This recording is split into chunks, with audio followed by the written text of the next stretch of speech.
तो बच्चों आज हम बात करेंगे अगली यूनिट की, जिसका नाम है प्लांट फिजियोलॉजी। इस यूनिट को प्रारंभ करने से पहले मैं आपको कुछ कहना चाहता हूँ। कुछ बच्चों ने कहा था कि सर आप अगला टॉपिक जो है वो बायोमोलिक्यूल पढ़ा दें। ठीक है, आपकी जो एनसीईआरटी या मेडिकल सिलेबस है उसमें कुछ टॉपिक हैं आपके, जो टॉपिक आपके बोर्ड की बुक में नहीं है। ठीक है, इसलिए इन टॉपिक्स को मैं सिलेबस कंप्लीट होने के पश्चात पढ़ाएंगे आप। ये टॉपिक कौन कौन से हैं मैं पहले बता चुका हूँ, कुछ मैं आपको पढ़ा भी चुका हूँ इसमें से।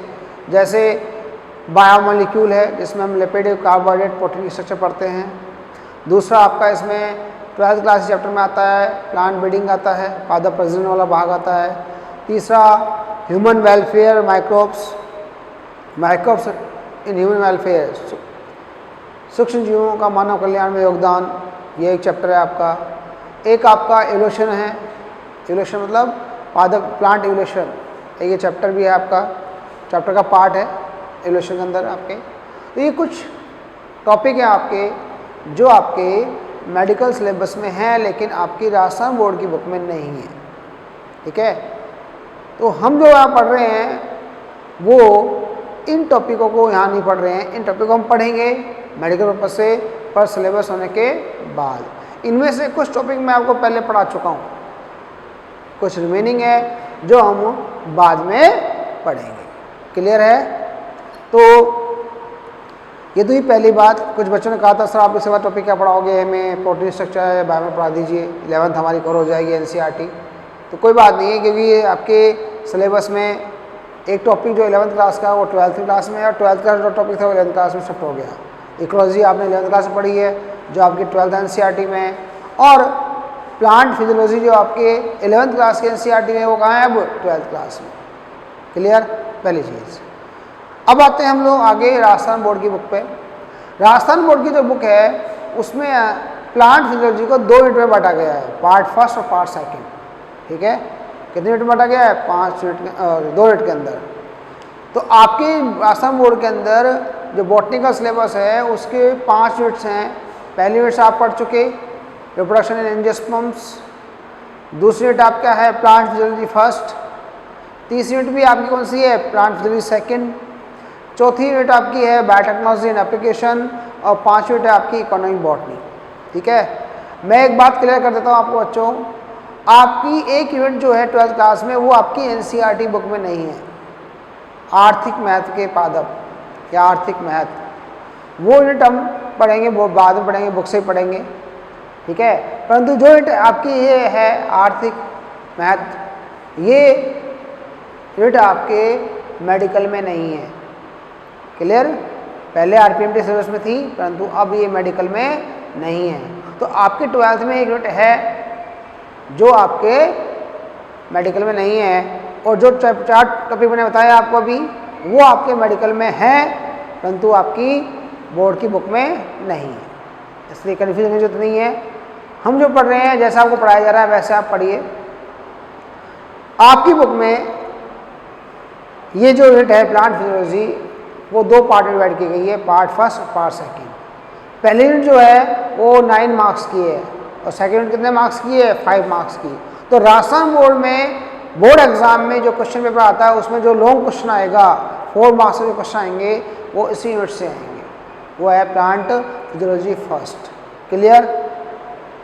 और ये यूनिट आपके 11th क्लास की एनसीईआरटी बुक में है। तो इस यूनिट के लिए आपको बुक से पढ़ने के लिए 11th क्लास की एनसीईआरटी बुक पढ़नी है। 11th क्लास की एनसीईआरटी में चैप्टर नंबर 11 स्टार्ट होती है आपकी plant physiology. Clear? Rajasthan board ने इसे 2 भागों में बांटा है। पहले पार्ट जो है फिजियोलॉजी का पार्ट फर्स्ट जो है उसमें आपके पादप जल संबंध, ट्रांसपोर्टेशन, परिवहन दिया गया है। इसके अलावा उसमें आपके वाष्पशोषण दिया गया है, उसमें आपके मिनरल्स, न्यूट्रिशन, खनिज पोषण पदार्थ दिए गए हैं। ये आपके यूनिट फर्स्ट में जोड़ा गया है, एंजाइम में दिया हुआ है।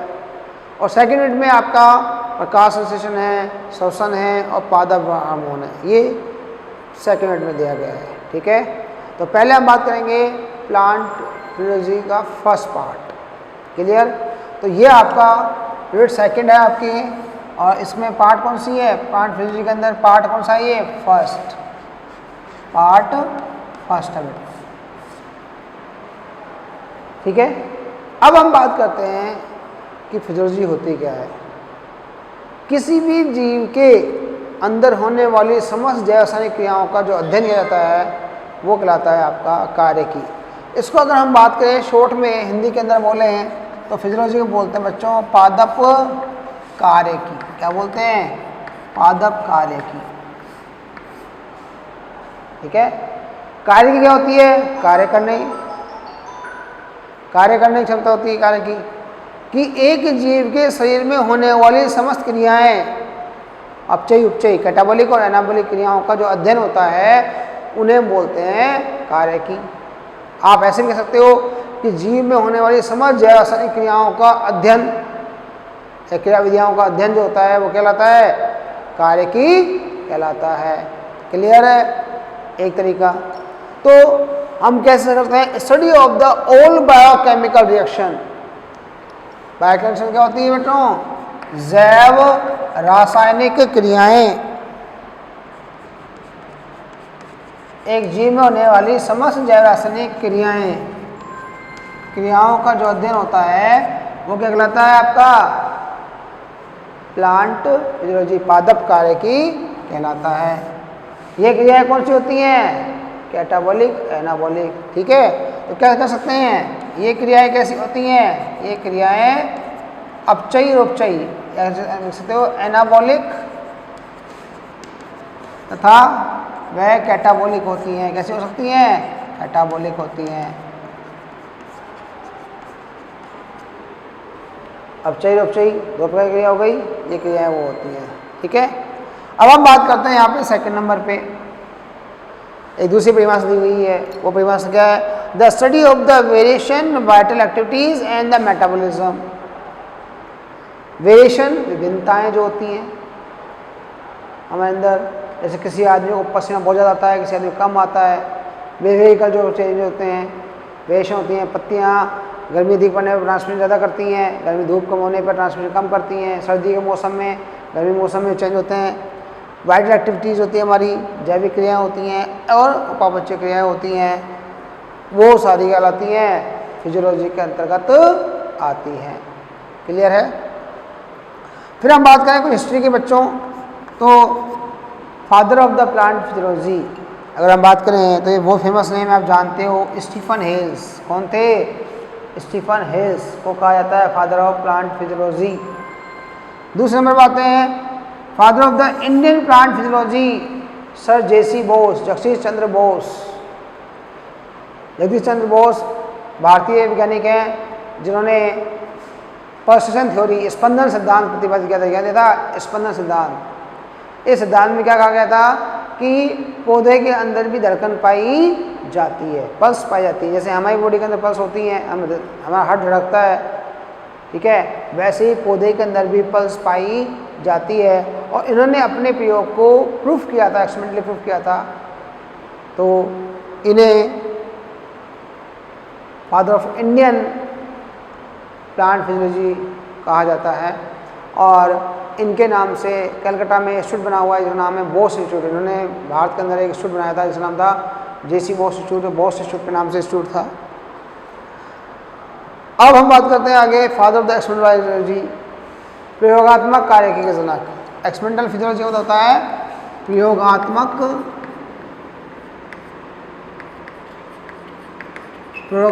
कार्य की जनक। कार्य के आधार पर दिया हुआ इन्होंने। ये थे कौन? गैलन। इनका नाम क्या है? गैलन। तो ये हमारे पास कुछ साइंटिस्ट थे। अब हम बात करते हैं आगे जो पहला टॉपिक स्टार्ट होता है आपका इस फिजियोलॉजी के अंदर। सबसे पहले फिजियोलॉजी, प्लांट फिजियोलॉजी के अंदर उसे बोलते हैं प्लांट वाटर रिलेशन। पहला टॉपिक कौन सा आपका? Plant water relation. इसे हिंदी में बोलते हैं हम लोग पादप जल संबंध।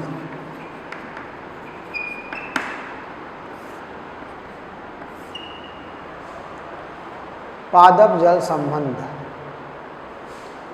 आप सबको पता है बच्चों कि पौधे जो होते हैं वो मृदा से जल और खनिज पदार्थों को ग्रहण करते हैं, ठीक है, और उनको ग्रहण करके वो पादप के वायु भाग तक, ऊपरी भाग तक पहुँचते हैं। अर्थात जल और खनिज लवण पादप की प्रत्येक कोशिका तक पहुँचते हैं।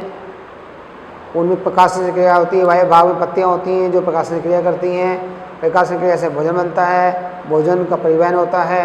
तो जल का खनिज पदार्थों का नीचे से ऊपर जाना, जड़ से वायु भाग तक जाना, भोज्य पदार्थों का वायु भाग से नीचे की ओर आना, इसे बोलते हैं ट्रांसपोर्टेशन या परिवहन। एक चीज़। दूसरा वाष्पशन आपने पढ़ा है। तीसरा प्रकाशन पढ़ा है, नाम सुना है आपने, श्वसन सुना है। तो ये सारी प्रक्रियाएं होती हैं, ये सारी प्लांट फिजियोलॉजी के अंदर आती हैं। लेकिन इन सब प्रक्रियाओं में एक चीज़ कॉमन होती है, वो होता है वाटर। क्या होता है? वाटर। हर एक क्रिया के लिए जल की आवश्यकता होती है, चाहे वो कैटाबोलिक रिएक्शन हो, चाहे वो एनाबोलिक रिएक्शन हो, सब में जल की आवश्यकता होती है। अर्थात किसी भी कार्य की क्रिया के लिए प्रत्येक कोशिका का स्फीत होना अनिवार्य है। क्या होता है? स्फीत होना। स्फीत का मतलब होता है कि फूला हुआ होना, स्फीत होना अनिवार्य है। स्फीत मतलब होती है फूली हुई कोशिका, अर्थात उस कोशिका में पानी होना चाहिए। यदि उस कोशिका में पानी नहीं है, मतलब पिचकी अवस्था में है, तो उसमें कार्यकारी क्रियाएं नहीं होती। तो किसी भी कोशिका में कार्य की अभिक्रिया के लिए उसका टर्जिड या स्फीत होना अनिवार्य है, पहली बात। दूसरी बात कि जब कोशिका स्फीत होगी तो उसमें कार्य की क्रियाएं होंगी, जिससे क्या होगा? उत्पादों का निर्माण होगा, ठीक है। और स्फीत क्यों होंगी? क्योंकि जल के द्वारा। क्या होना है? जल के द्वारा।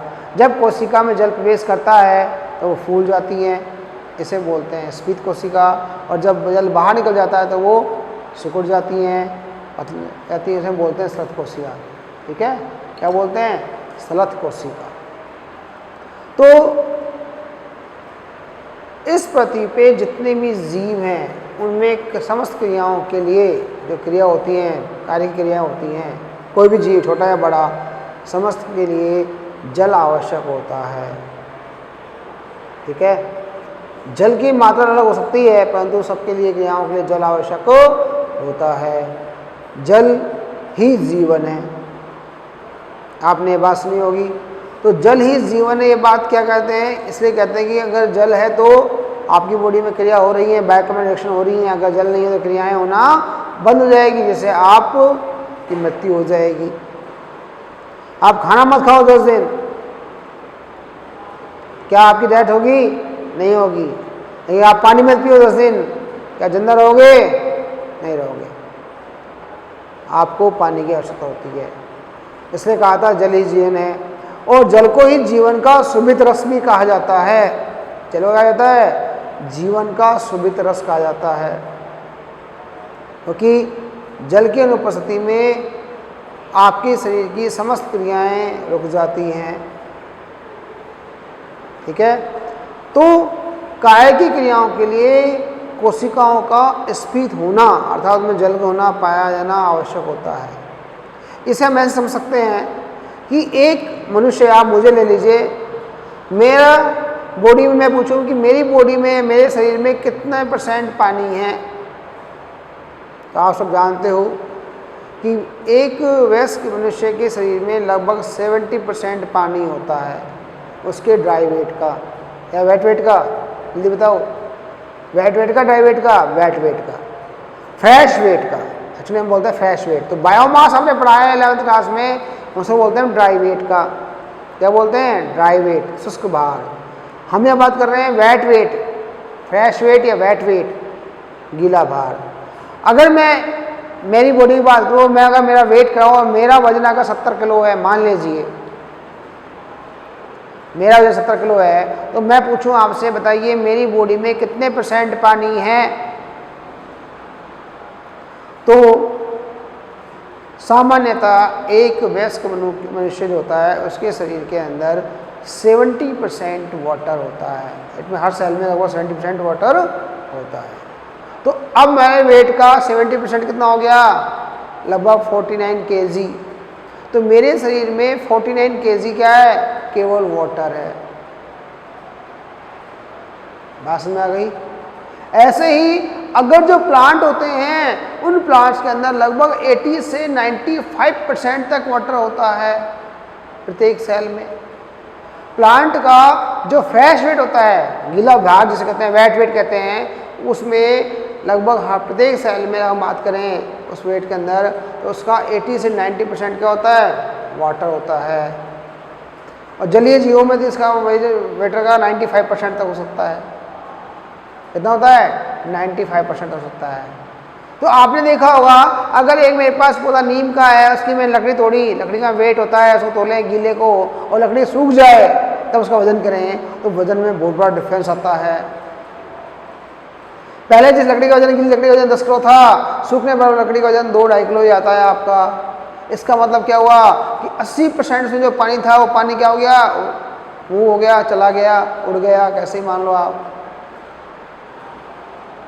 तो यहाँ जो हम बात कर रहे हैं कि प्लांट हो चाहे एनिमल्स हो, एवरी लिविंग बीइंग, जो भी लिविंग बीइंग है उसके शरीर के अंदर सेल्स होती हैं, उनमें लगभग मिनिमम 70 मानते हैं। और प्लांट्स के अंदर की संख्या 80 से 90% तक होती है उसके वेट की।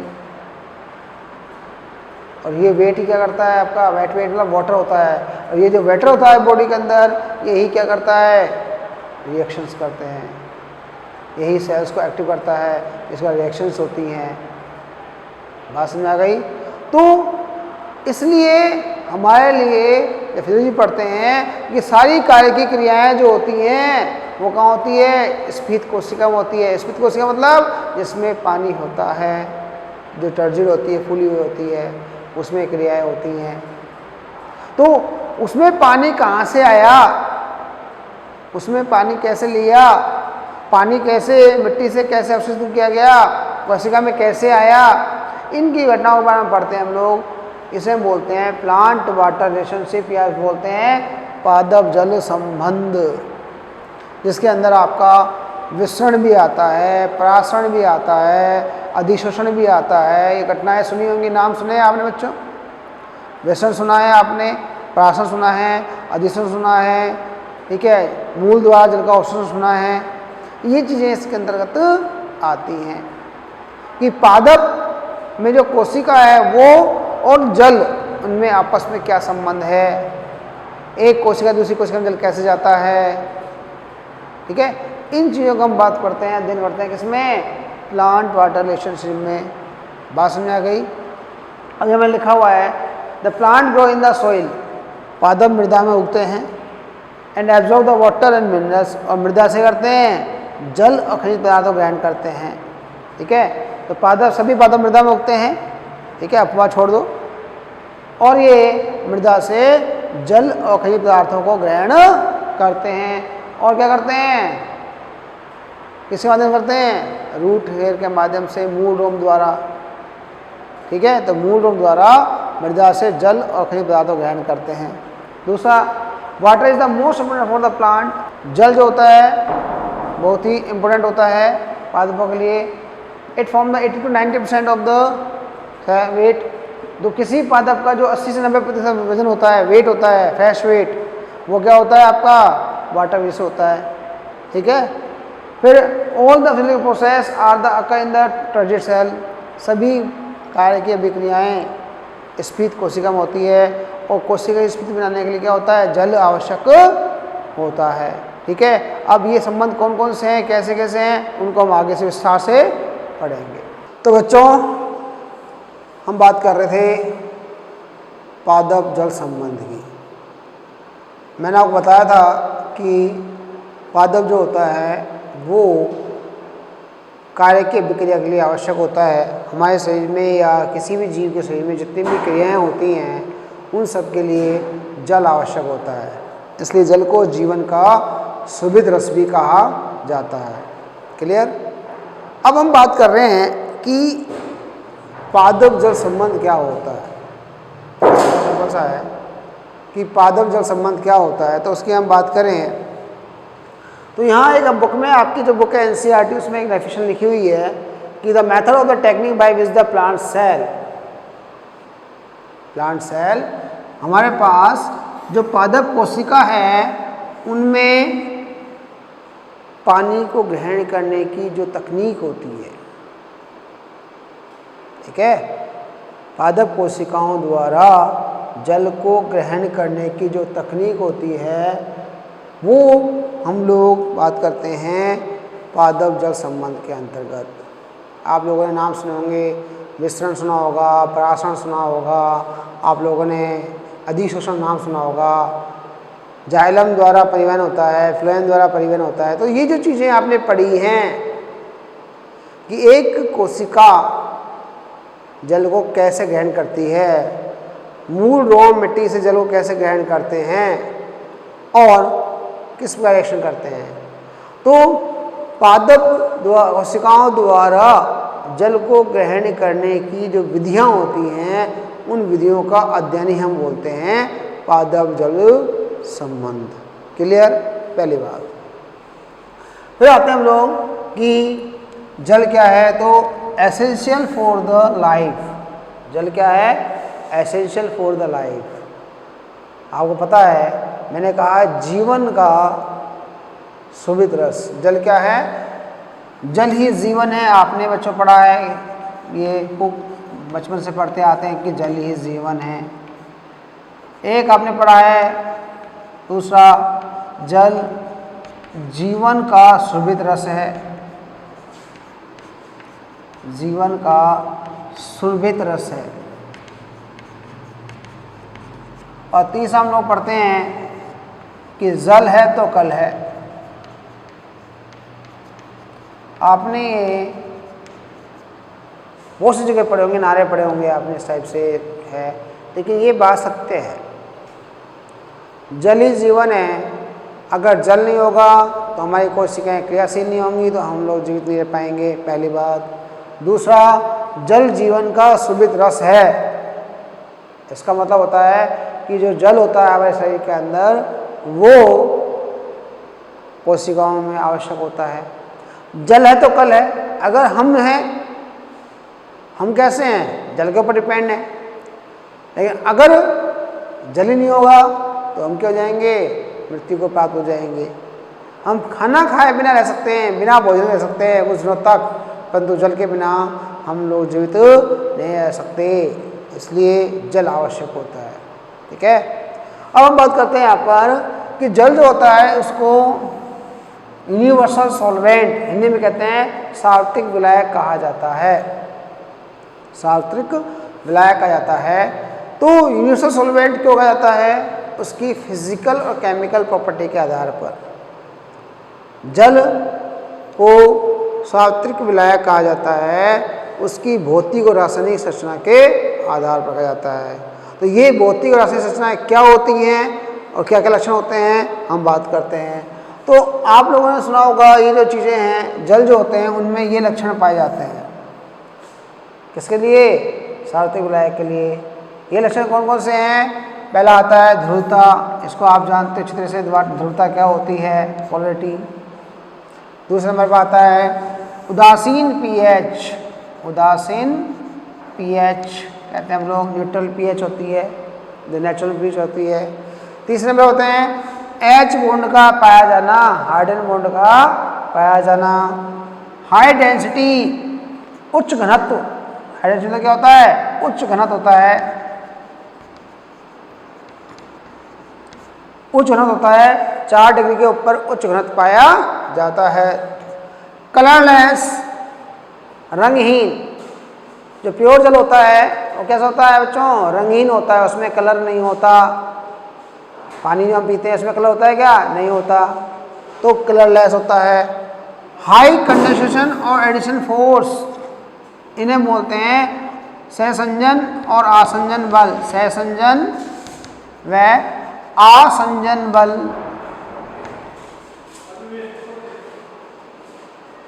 सहसंजन और आसंजन बल पाए जाते हैं। सहसंजन बल क्या होता है? जल अणुओं के मध्य बल जो होता है उसे बोलते हैं सहसंजन बल। आसंजन क्या होता है? जल अणु और भित्ति के मध्य जो बल होता है उसे बोलते हैं हम लोग आसंजन बल। तो सहसंजन और आसंजन बल पाया जाता है। क्लियर?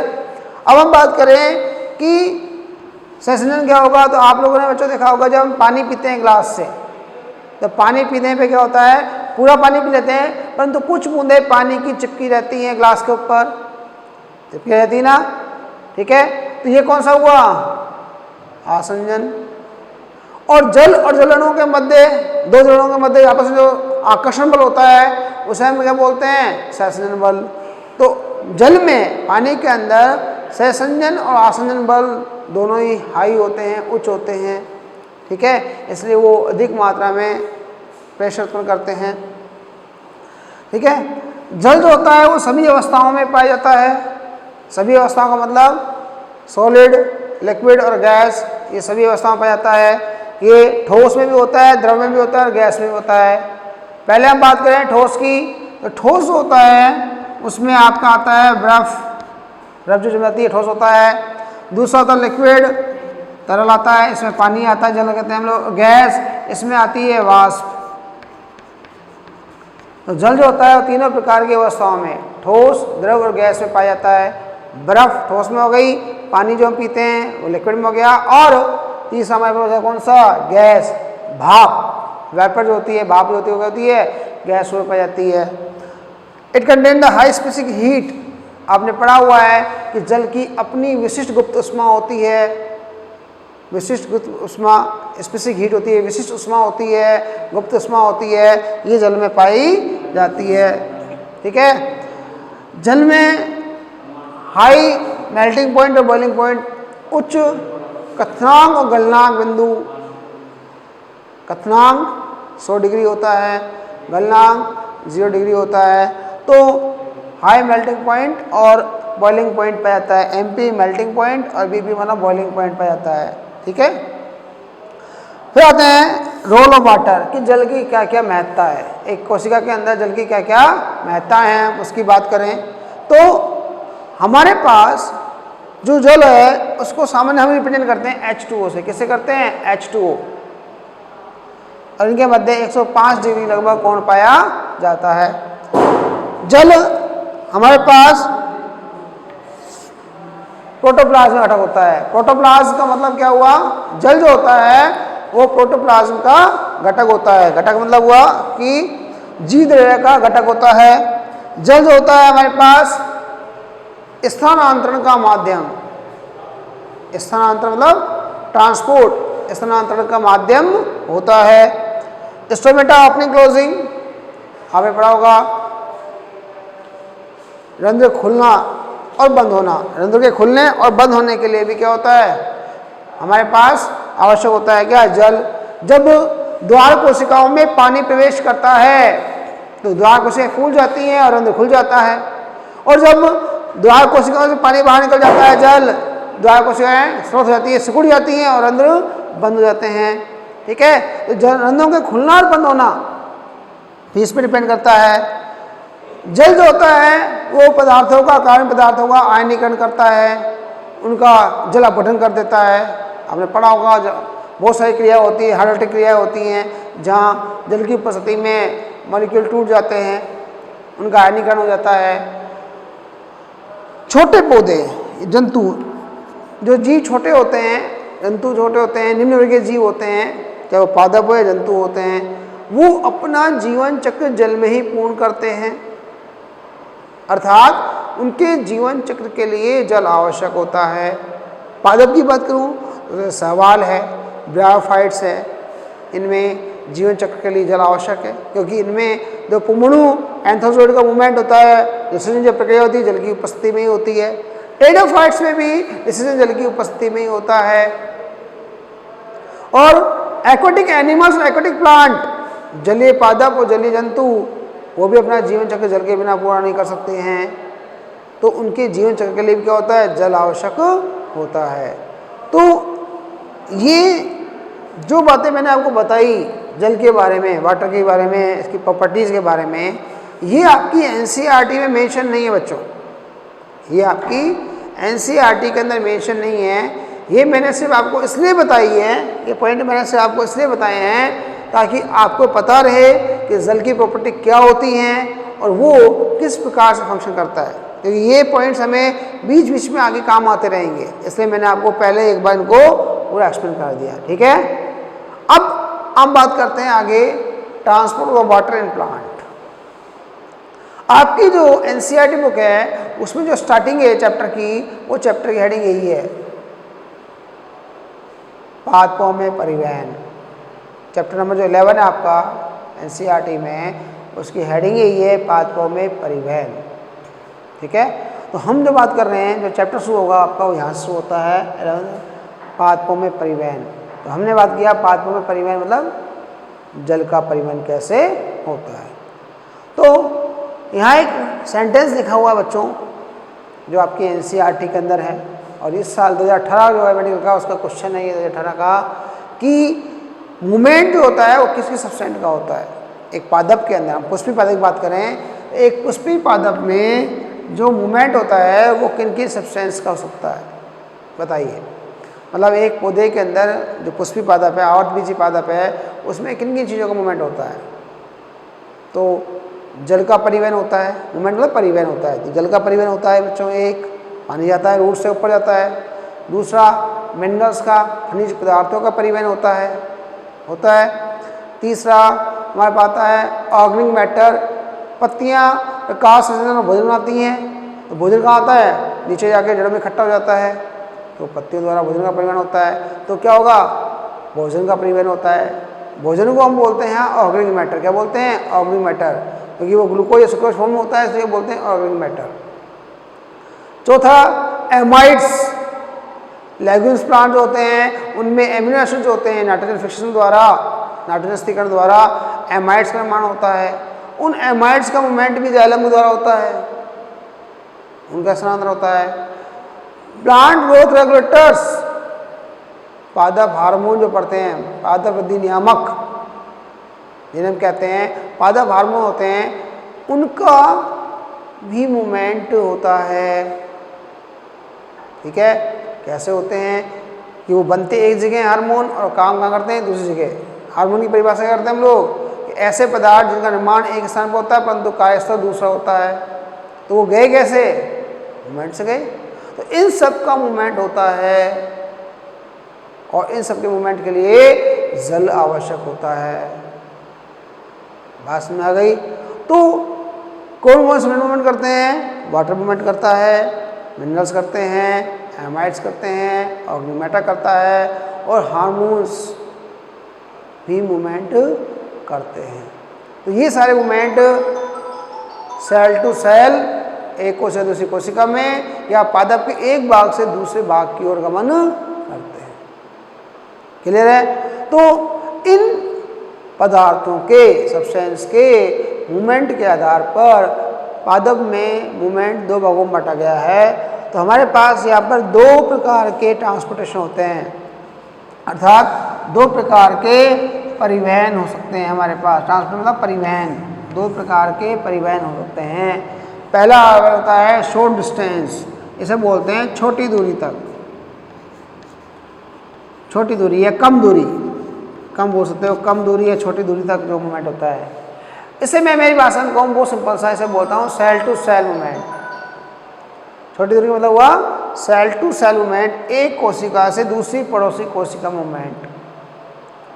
एक कोशिका से अपनी पड़ोसी कोशिका में अगर कोई पदार्थ जाता है या कोई पदार्थ आता है, इस परिवहन को बोलते हैं हम लोग शॉर्ट डिस्टेंस। तो हम शॉर्ट में बोल सकते हैं सेल टू सेल मूवमेंट, एक कोशिका दूसरी कोशिका में परिवहन। जैसे आपने पढ़ा है बच्चों, ये पढ़ाया था मैंने आपको कि हमारे पास दो ये पादप कोशिका हैं, एक कोशिका ये रही, एक कोशिका ये है। दो पादप कोशिका, एक का नाम मैंने रखा ए, एक का नाम रखा बी।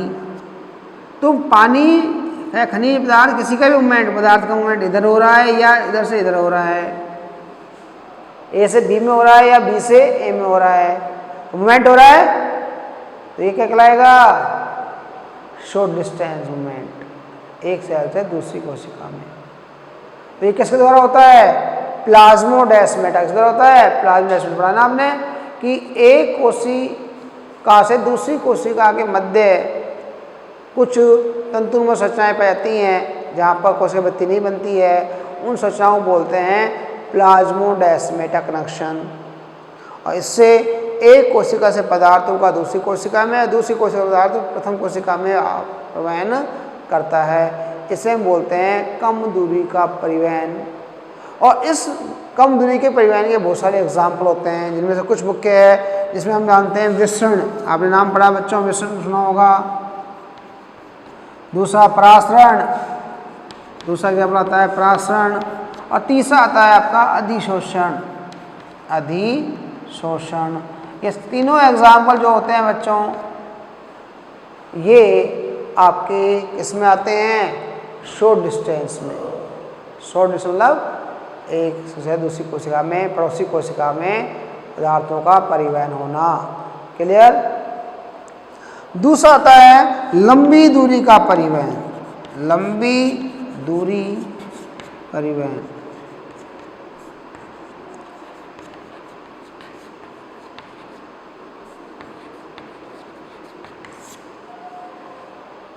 इस प्रकार के परिवहन में पादप के एक भाग से दूसरे भाग तक, पादप के एक भाग से दूसरे भाग तक पदार्थों का परिवहन होता है। कोशिका में नहीं हुआ, भाग चेंज हो गया। जैसे मैं कहूँ कि भूमिगत भाग से वायवीय भाग में, वायवीय भाग से भूमिगत भाग में परिवहन हो गया, इसे हम बोलते हैं लंबी दूरी का परिवहन। और इस प्रकार के परिवहन के लिए हमारे पास वैस्कुलर टिश्यू सिस्टम, संवहन ऊतकों की आवश्यकता होती है। क्लियर। और संवहन ऊतक कौन से होते हैं जानते हो आप? Xylem and phloem. जाइलम और फ्लोएम जो होते हैं वो संवहन ऊतक होते हैं। इनके द्वारा पादप के एक भाग से दूसरे भाग की ओर गमन होता है। अगर मैं बात करता हूँ यहाँ पे जाइलम की, तो जाइलम जो होता है वो मृदा से जल और खनिज पदार्थों को लेकर पौधे के बाह्य भागों तक पहुँचाता है। ठीक है। जाइलम क्या है? कैरियर है। कैरियर वाहक के रूप में कार्य करता है कि जैसे पानी लिया तो छोड़ दिया। सेम अगर हम बात करें फ्लोएम की बात करें, फ्लोएम जो होता है पादप के वायु भाग से भोजन को ग्रहण कर पादप के निचले भाग तक पहुंचाता है। क्लियर है। तो ये होता है आपका वैस्कुलर मूवमेंट। ठीक है।